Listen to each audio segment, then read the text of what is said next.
Baiklah, Assalamualaikum warahmatullahi wabarakatuh.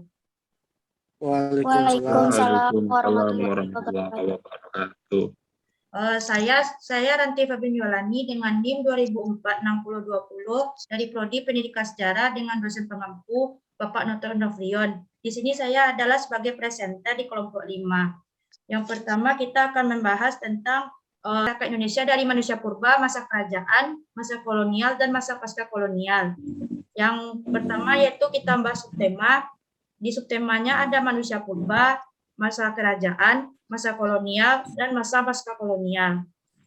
Untuk penjelasan yang pertama, berdasarkan bukti penemuan, sejauh ini manusia awal di Indonesia paling tidak telah hadir sejak 45.000 tahun yang lalu.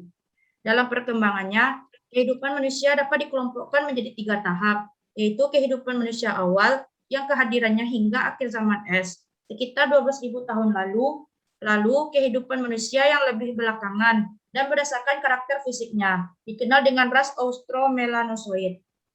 Terakhir dimulai di sekitar 4.000 tahun lalu, muncul penghuni baru di Indonesia yang dikenal sebagai penutur bangsa Austronesia.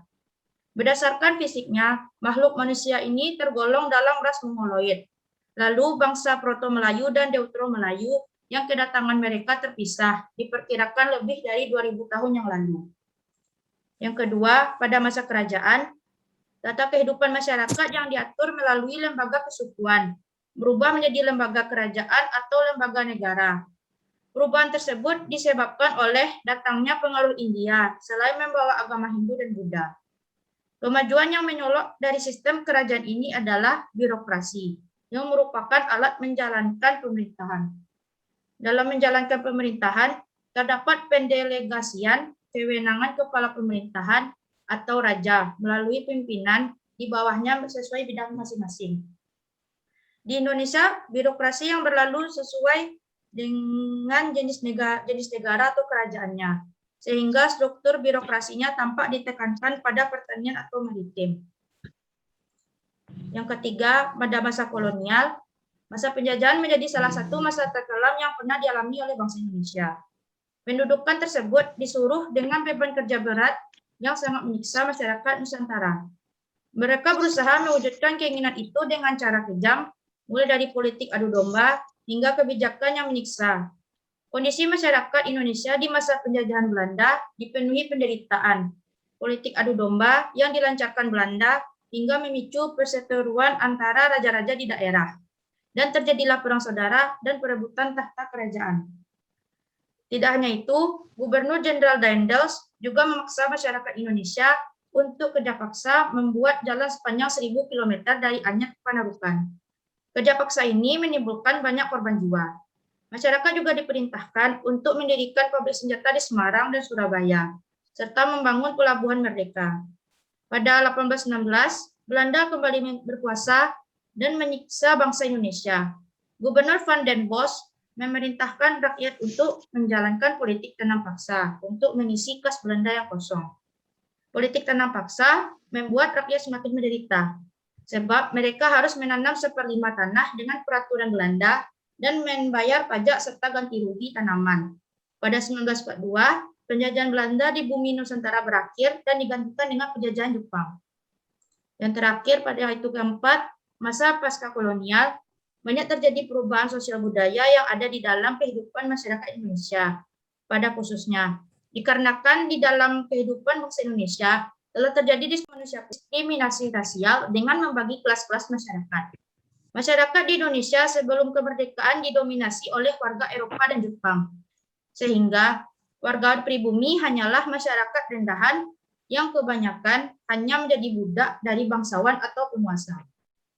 Namun, setelah itu, segala bentuk diskriminasi rasial dihapuskan dari bumi bangsa Indonesia dan semua warga negara Indonesia dinyatakan memiliki hak dan kewajiban yang sama dalam segala bidang. Terima kasih.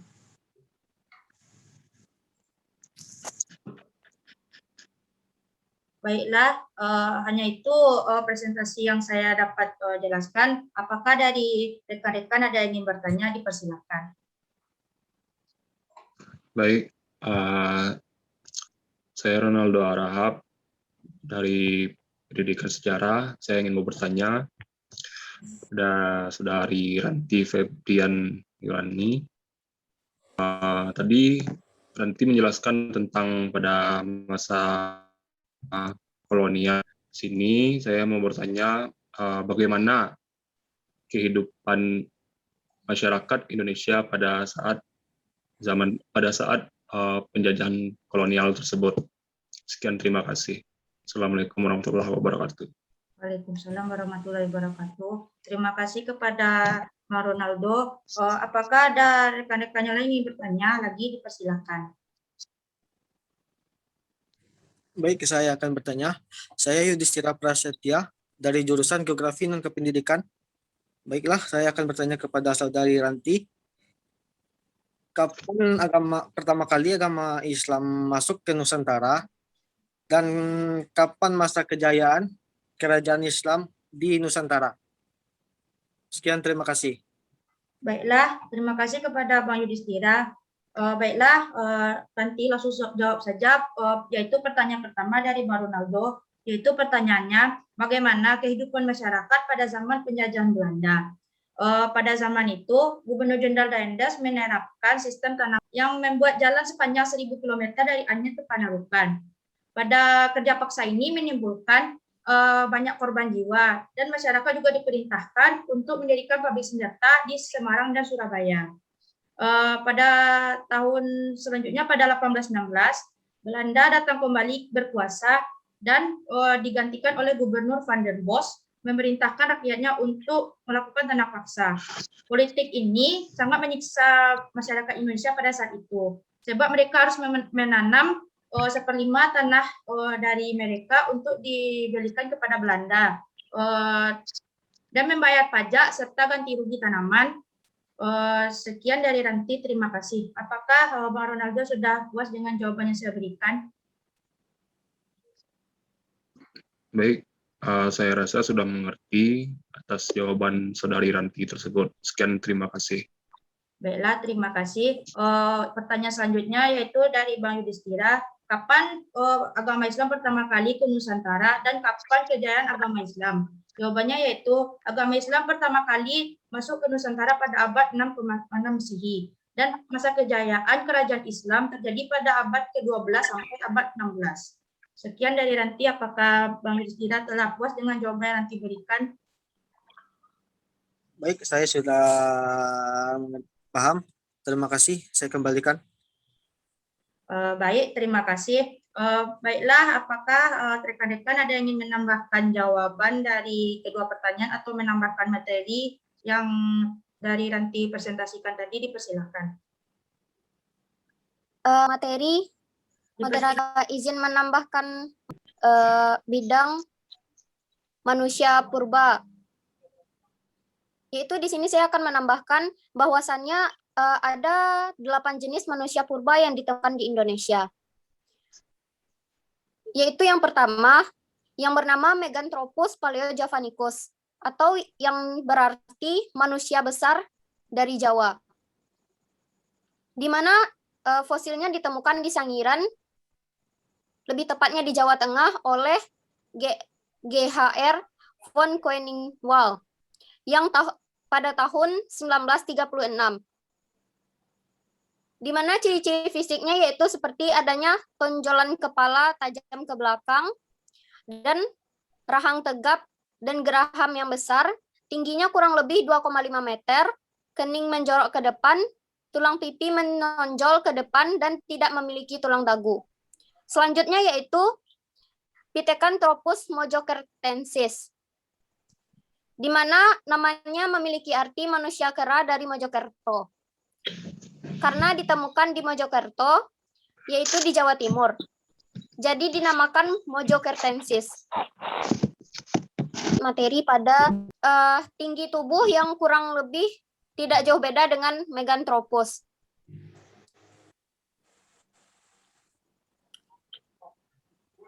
Dan fosilnya ditemukan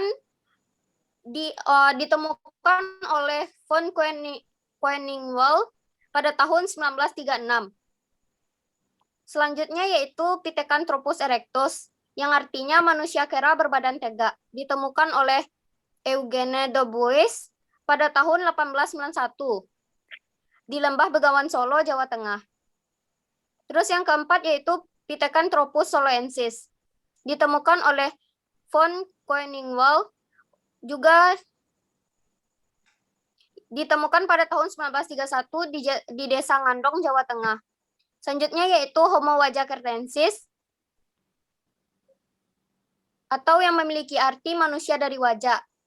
Ini karena fosilnya ditemukan di Desa Wajak, Jawa Timur, yaitu pada tahun 1889. Yang selanjutnya yaitu Homo floresiensis.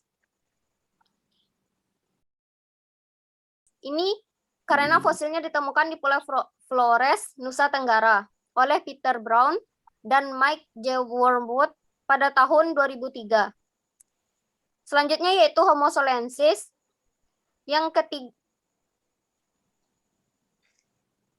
oleh von Koeningwald, sama dengan manusia Meganthropus paleojavanicus tadi, yang ditemukan di Sangiran, Jawa Tengah. Baik, yang terakhir yaitu Homo solensis, yang artinya manusia dari Solo, pada tahun 1931 sampai 1933 di Sangiran, Jawa Tengah. Baik, itu saja yang bisa saya. Baiklah, sekian dulu presentasi pada malam ini, dan dari kelompok 5, apabila ada salah kata mohon dimaafkan. Wabillahi taufik wal hidayah. Assalamualaikum warahmatullahi wabarakatuh. Waalaikumsalam warahmatullahi wabarakatuh. Selamat